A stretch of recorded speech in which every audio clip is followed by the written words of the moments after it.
Hi, it's Alex again from the Mentoring Effect, and I have with me Diane Brissey from US, and she will be here with us today, and she will share some mindset tools and tricks and tips around nutrition as well. And I can't wait to hear from you.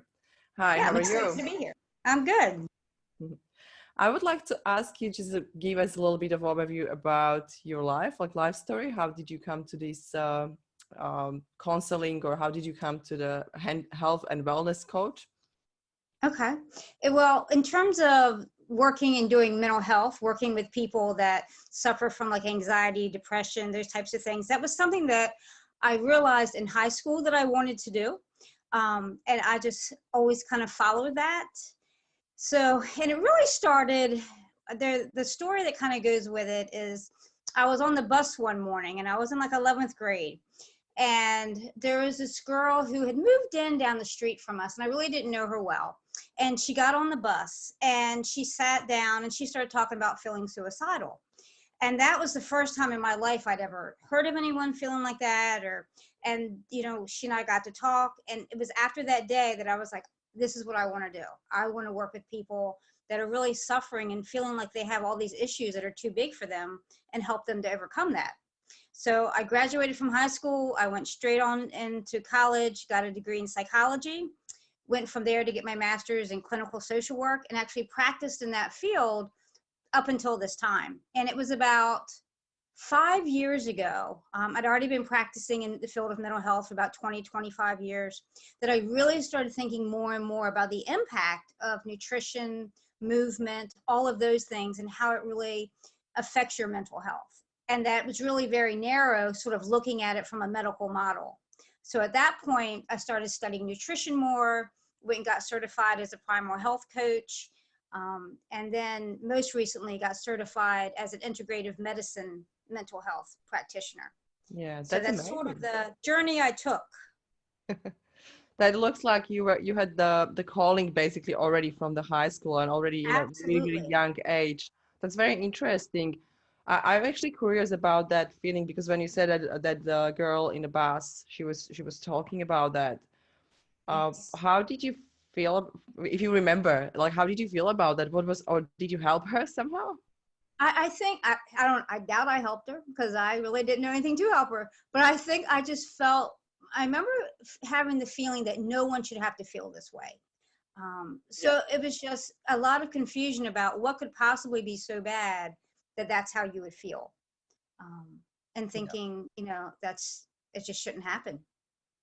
Yeah, I agree. It's very hard. That's very heavy conversation, definitely for a lot of people. It's yeah, I know, honestly, I know a few people that they try to commit suicide, and for me that's yeah, it's always question how you can best help Yeah. to other person, and how you can be there for them. Because I think usually, I'm not sure if you have that experience, but it's a lot of loneliness. It's a lot of probably how they feel, like what I know from basically friends, Mhm. that was loneliness, or some, they didn't find someone that will really, that they have feeling that somebody cares. I Yes. think it's, yeah, it's kind of like a value of the life. It's amazing, because especially because you studied psychology, that probably you know a little bit deeper about that. Yeah, I What think is, a lot of it really comes down to kind of having this deep-seated feeling of hopelessness. And, yeah. and I think when you get to the point where you feel like no matter what, it's not going to get better, that's when those feelings really sort of set in for people. Yeah. Did you have any success basically when you were practicing mental health? Well, you were probably, you said 25 years you were in that industry. Did you have a lot of success? Like, what was the major thing that you help with to people? It's interesting because I started out working in like a residential treatment center working with children. So these were children who had such chronic mental health issues between the ages of 8 and 12 that they had to be removed from their homes and live in a residential treatment center. So I started there. From there, I went and worked with kids in the foster care system. But they were kids who were in the foster care system because of chronic mental health issues. And then I went to work with children and adults who had histories of sexual abuse. And ended up going and starting my own private practice at that point. It was just a small practice. It was just myself. And I kind of worked with everyone at that point. I worked with adults. I worked with kids. And then I sort of went back. I kind of didn't like the isolation of having a private practice. So I went back and worked in a psychiatric hospital, worked with an outpatient mental health program. And then about a year and a half ago, I decided to open my own counseling center. So I've kind of have worked with all different populations. And now I do the same thing. I work with anyone from very little kids up until probably the oldest person I have right now is in their 70s that I work with. Oh, that's beautiful. I think that's what you say. Actually, that's very interesting because you felt lonely as well when you have your private practice, and I think this is something that is really touching every business owner, solo trader, someone who is working for themselves and alone. Mm-hmm.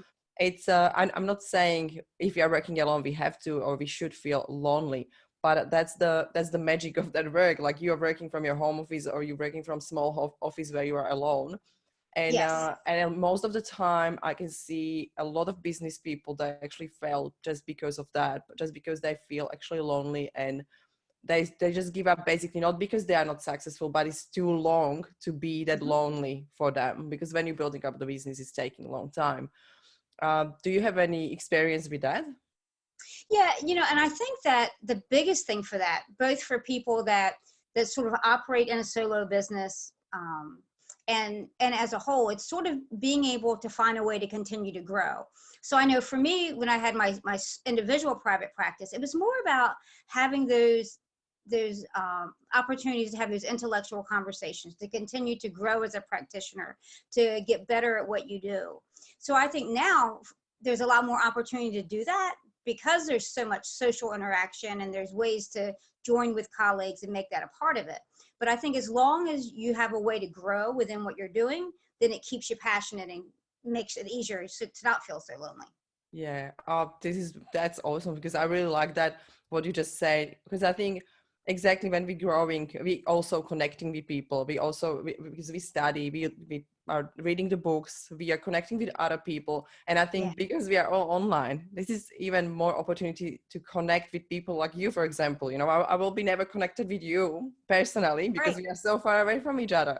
And I think this is amazing because I can speak with people, they achieve beautiful results in different industries, and I can have amazing conversations. And I had one yesterday and I had one day before, and I can't wait for more. And I think that's how we grow, and that's what we should do, because I think connecting, it's most important. I would say throughout the journey, even in relationship, when you're not connected with your partner, it doesn't matter that you are in relationship, but that connection has to be there.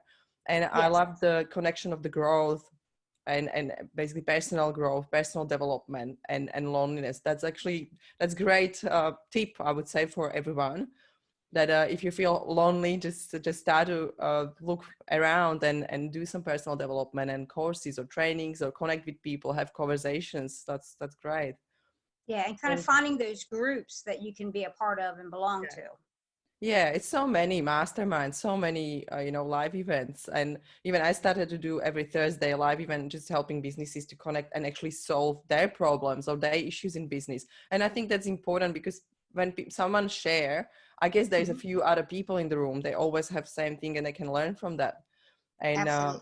yeah, it's important. And yeah, I would like to go a little bit into movement and nutrition, probably, because that's really, I know that has really huge impact on myself as well, because I Mm-hmm. was 3 years basically going through IVF, and really sad journey, and it ended up basically 5-6 months ago, and then I said, like, it's done, it's I'm not doing that anymore, because it Right. was quite huge trauma. And I know, it's I never really been depressed. I was always a happy person, but I can see the difference when you are really feeling lonely because you have trouble, or you have the trauma overcome, and you can't Right. connect with people, and you can't connect with anyone. And honestly, nutrition and movement, and I would say focus on my business, really helped me and make decision. That means, yeah, I would like to go there. Like, what do you know about this impact, like, of nutrition, movement on the mindset and mind?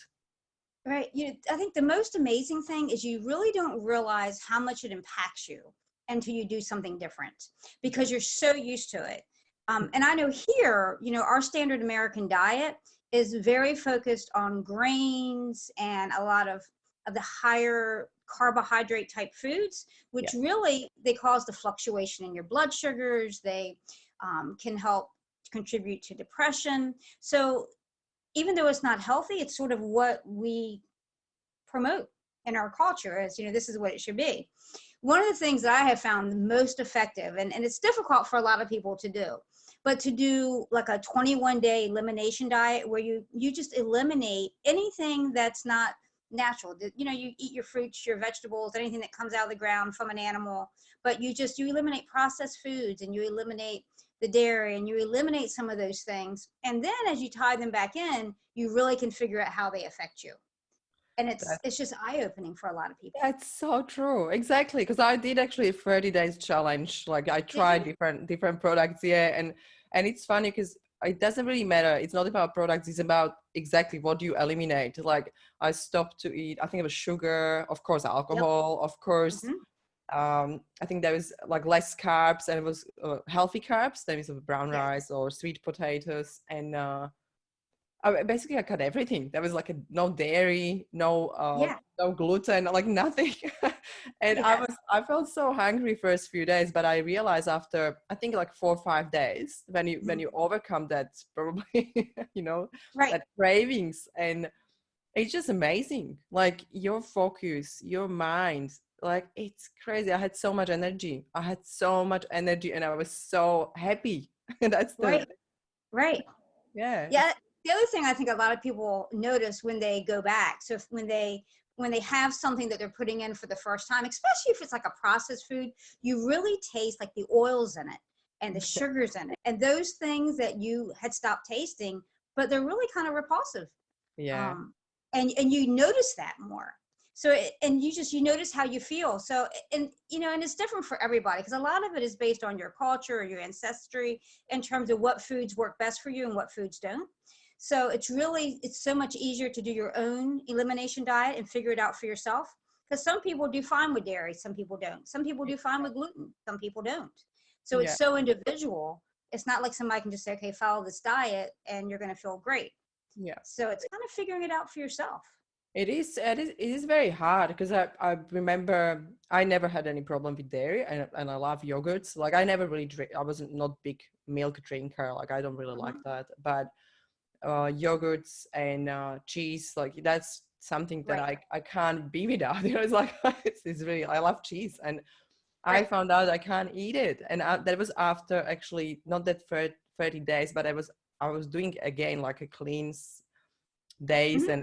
and weeks basically after all the IVF and everything, because you want to get rid of the hormones and all that Right. bad things that actually you put into your body. And it is very interesting because I can't actually touch the area. I really feel sick from that. I don't know if I developed any allergy, but I feel much better when I don't have it, and I don't have any problems, and I Yeah, didn't even know. and you never would have realized it until you tried it.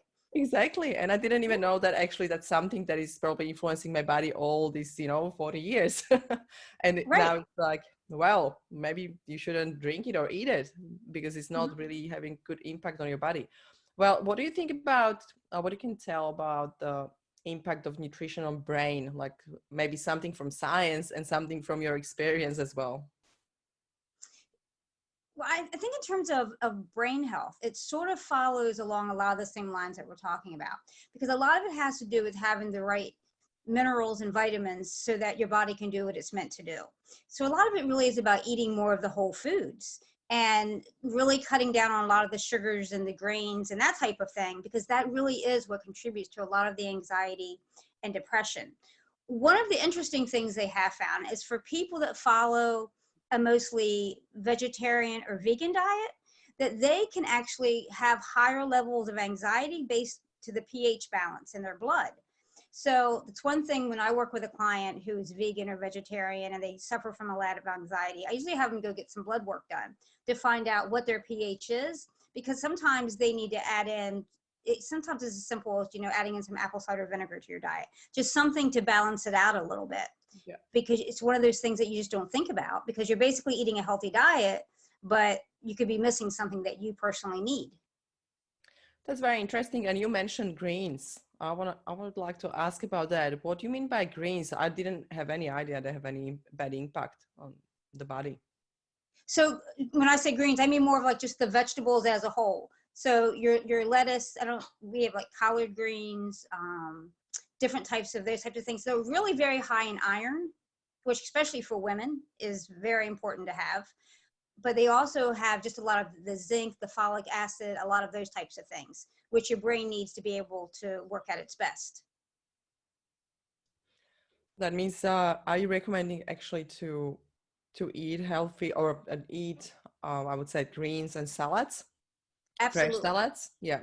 Yeah. Okay. Because I Especially was, for most people, they do well having like a salad as one of their meals every day, whether it's a side or whether it's a part of. yeah. Yeah, because I was scared. I was like, I love my salads, but I know there is a lot of probably they're not healthy. Probably when you think about fresh veggies and fruit, what they have on them, what they spray on them. That's probably another question, another topic. Well, the other thing that I think the more important thing in terms of having salads and all of that, because salads are perfectly healthy, is the dressings that you use.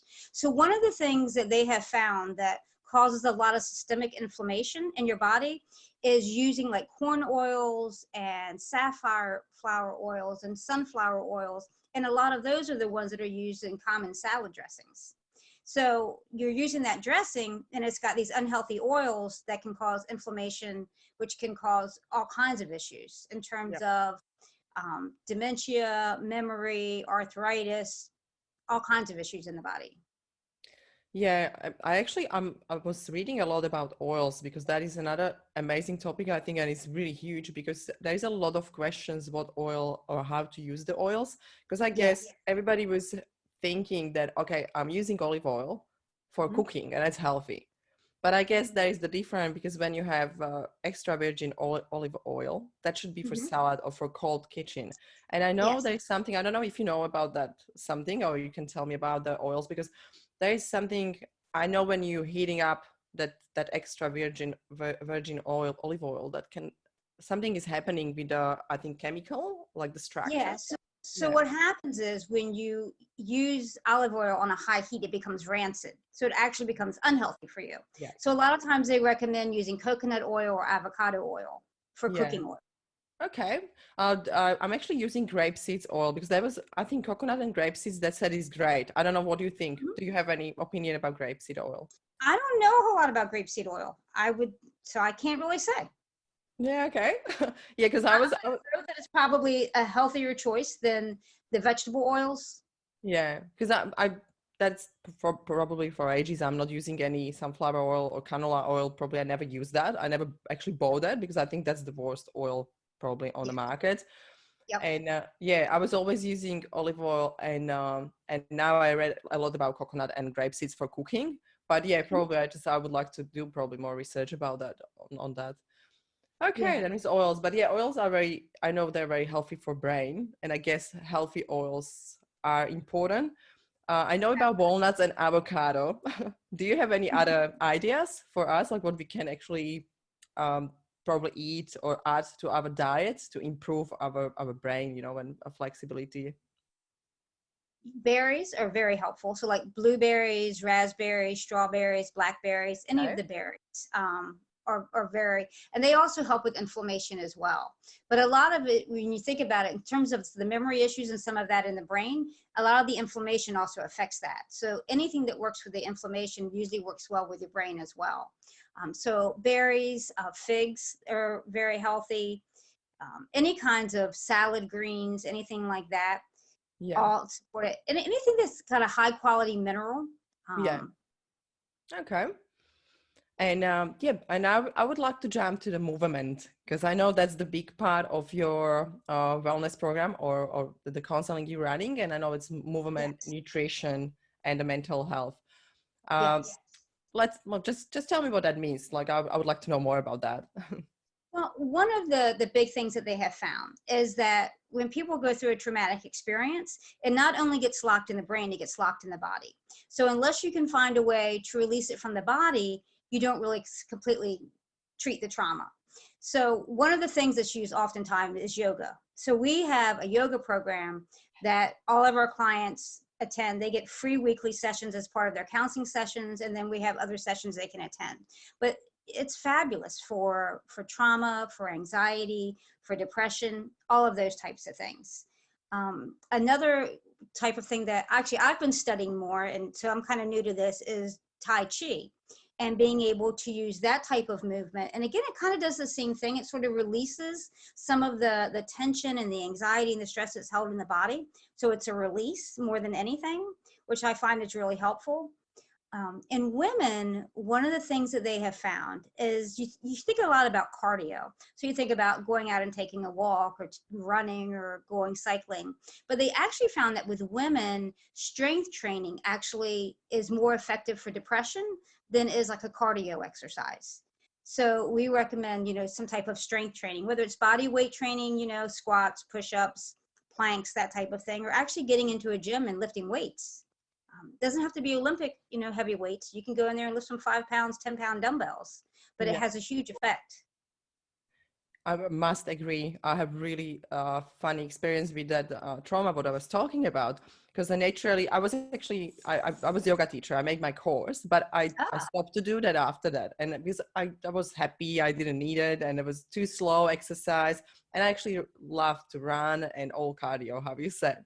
And it's Yes. funny how that changed in that 3 years when I was actually trying to help myself naturally, Mm-hmm. that I actually started to do meditation and yoga. And I Yes. need to do it every morning, even if it's 20 minutes only, but I have to do it to feel actually great and have amazing day. And I need to, it's just something that became my ritual or my habit, my morning habit. And it's funny how the body was asking for that.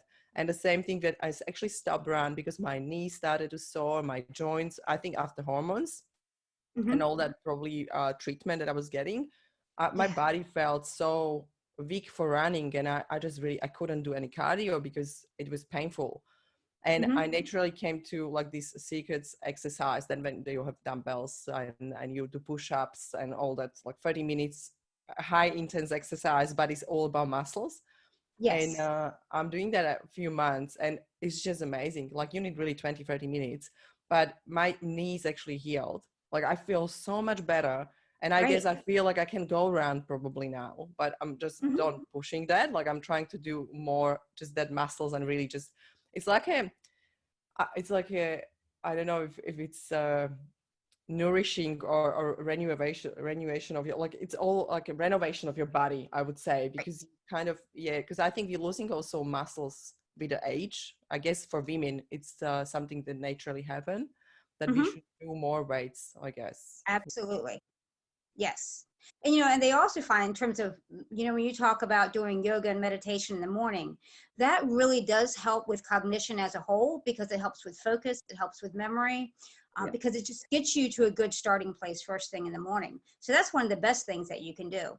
And movement is kind of like nutrition. So, it's not the same thing for everyone. There's some general guidelines, Yeah. but there's some people who do better with cardio. There's some people who do better with strength training. So again, it's sort of figuring out and listening to your body and figuring out what you need. Yeah. Yeah, it's Yeah. definitely body is telling you that. That was what I was not listening. I was always running and doing crazy Right. sports. And it just came naturally when I was like, okay, I just need to do something what will actually make me feel good. Like, but I Mm-hmm. need to feel it. And it was funny how that naturally came back to me. And I was like, huh, like I know how to do yoga, but I'm not doing that. And Yeah. I just did it for myself. And even my partner started to do yoga with me. And in the mornings, we're doing yoga together that I wasn't even dreaming about. Right. Yeah. And And it's amazing how hard yoga is because you think of it as being, easy and slow, but it is hard. it's It's so easier for hard. me to go out and run 5 miles than it is for me to do 15 minutes of yoga. I'm not going to lie. It's I tough. know. It Yeah. is tough. Yeah, exactly. And I saw it when I actually brought him into yoga and I saw him and I was like, it's not that hard. And I saw how hard he was working and sweating. And it was for him, that was like a gym exercise. And I was like, come on, it's not like that. But when you watch people, it's actually really hard. It And is. yeah, it looks easy and slow, but when you really do correct breathing and really stretching your body and using the right muscles that they should be used in every pose, I think it's really hard. Yeah. It is hard. Yeah. What is your favorite movement and nutrition? Like how you keep yourself healthy and happy? So for myself, I'm a runner as well. So I usually will run probably 4 to 5 days a week. Um, I've cut down on, I used to be big on, it always had to be faster and further. And I've done a handful of half marathons, and I kind of have this competitive Wow. side. But probably over the past 3 years, I've kind of slacked back. So now it's more at an easier pace. So it's not constantly pushing my body to do more. So it's kind of being able to go out and do it at a pace that I enjoy it and it's fun, as opposed to huffing and puffing and, being like, I went faster and further than I did the last time. So I'm kind of scaled it back a little bit. And then, because I'm in my 50s, it's the whole flexibility piece is really important. So I try to do yoga, I try to do some Pilates, and at least once a week build those things in as well. And then do some strength training. I go to the gym when the gym's open. It hasn't been open now for a couple months because of the shutdown. But try to do some strength training as well. Yeah, it's actually, it's fun because we made like a garage gym. Lots of people are doing that. Few kettlebells and dumbbells, and it's fun, because you put that time aside and you're going to your gym, home gym. Yeah. And it's great. And what is your favorite, or what do you feel, what kind of food is really nourishing you? Like what is making you feel great? Like what kind of diet or? So I follow basically a primal diet. So it's really cutting out processed foods, cutting out most grains, but then everything else I eat. I eat dairy. I eat a lot of fresh vegetables. I eat meat, poultry, all of that. So it's really just eliminating alcohol, sugars, and processed foods. Yeah, I think that's basic. I always say just to stop to drink your Coke and Sprite or whatever it is, or any sweet drinks. Already that is for a lot of people big thing. I never really drank any of that. I never really like it, but I can see people actually feeding kids with that and just buying them, big 1 liter of Coke. And when I see that, it's just so sad. Like I think the education should be probably a little bit more pushed around the nutrition and movement and actually what is really healthy, because I think it's also a lot of mixed messages on the internet when you browsing around and trying to find something like what is actually healthy for you. That's sometimes like even I'm like, no, that's not true. Right, it's impossible, which is why I kind of advocate for that. Do an experiment on yourself and figure out for yourself what really works, what makes you feel good and what doesn't. Yeah, that's great. Thank you very much for that. And I will ask you just a last question. What is your maybe next big goal or next plan that you would like to share with us?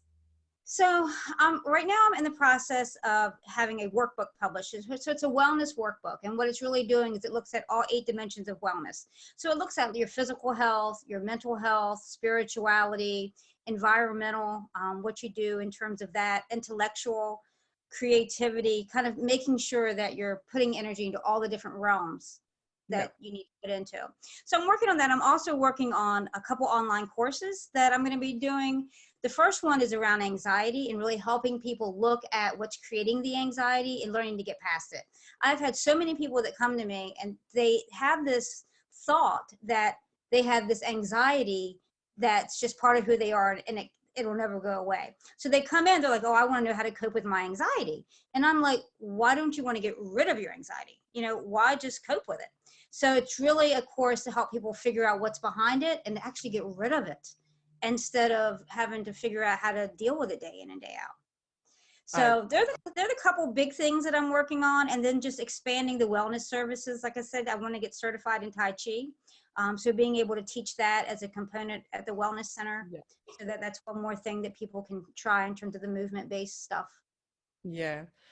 Actually, I will ask you probably around anxiety, because I think that's something that can help probably some people from our audience, because I think anxiety became part of the life, or a lot of people's life, and I don't like to see that. And maybe, do you have any trick or hint to overcome that anxiety, or when you feel that you have a little bit of pressure and anxiety, like what to do straight away when that it's coming, or when you feel it? What I usually tell people is the first thing you do is you have to take like a big cleansing breath, so it's one of those in through your nose, Yeah. Out through your mouth. It's like a deep cleansing breath. And then I think from there, you have to figure out what's causing it. So it's like, okay, what am I anxious about? And then is it something I can do something about? Or is it something I can do something about? So if it's something I can do something about, what can I do to do it? So it's kind of coming up with an action plan at that moment. And so you know, okay, this is what I'm anxious about. This is what I can do, so that you feel like you have some control over it. Because anxiety usually comes from some point in your life that you felt like you didn't have control over something. And then it just creeps in on all these other areas. So it's really taking control out of what you can take control of and then moving on. The other thing I find that sometimes people confuse anxiety from the fear of doing something that's going to challenge them in a positive way. So it's kind of saying, okay, is this anxiety? What is this about? Is it about me taking on something new and I'm just nervous about doing it? Or is it something else? Because Yeah. everything gets labeled in the same pot. It's not helpful. And I Yeah. find that's what people do. They throw everything in the same pot, as opposed to be like, okay, I'm really anxious because I've never done this before, but as soon as I do it, I'm going to feel better. And so they figure out how to conquer it. Yeah, yeah. I guess that's probably in all, like, people should know if they are butterflies or it's anxiety. Yes, Yeah, yes, because everything's because labeled the same label.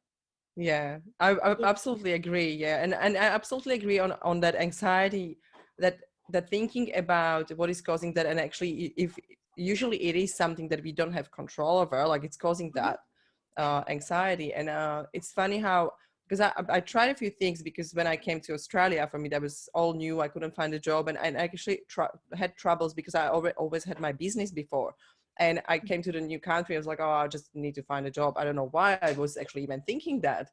But that should be again like, let's open business again. But right, I was just, I don't know, I was thinking about finding a new job, and I couldn't because I didn't have right visa. That means it took me some time, and I didn't have right. control over that because I couldn't change my visa, and you know how long I'm in country. You can't change those things. And that was funny because exactly that was causing me some kind of anxiety, and I felt lost, and Hmm. I felt like I don't know what to do. And it's just really understand what it is helped Right. me actually to overcome that, because I was thinking, okay, but I can do today something different, or I can try something different. I started to actually build up my business, and that totally got rid of the anxiety, because I tried to take control over something that I can, or I can Right. control, I can change. And I think that's another thing that people just should take an action, I guess. That's a Hmm. very important. Yeah. So it's asking yourself, what can I do? So Yeah. what can I do about this? Because there's always something you can do, whether Yeah. you have control of the situation or not. So it's figuring out what can I do so that I feel like I'm doing something to take care of Yeah. myself. Yeah. Thank you very much. This was really great conversation, and I will Oh, probably you're talk to welcome. you I another enjoyed it. few another few hours. Thank you very much for finding a time spending that with us, and yeah, I can't wait to see you next time. And if you would like to share something, or your website, or something where people can find you, please just do it now.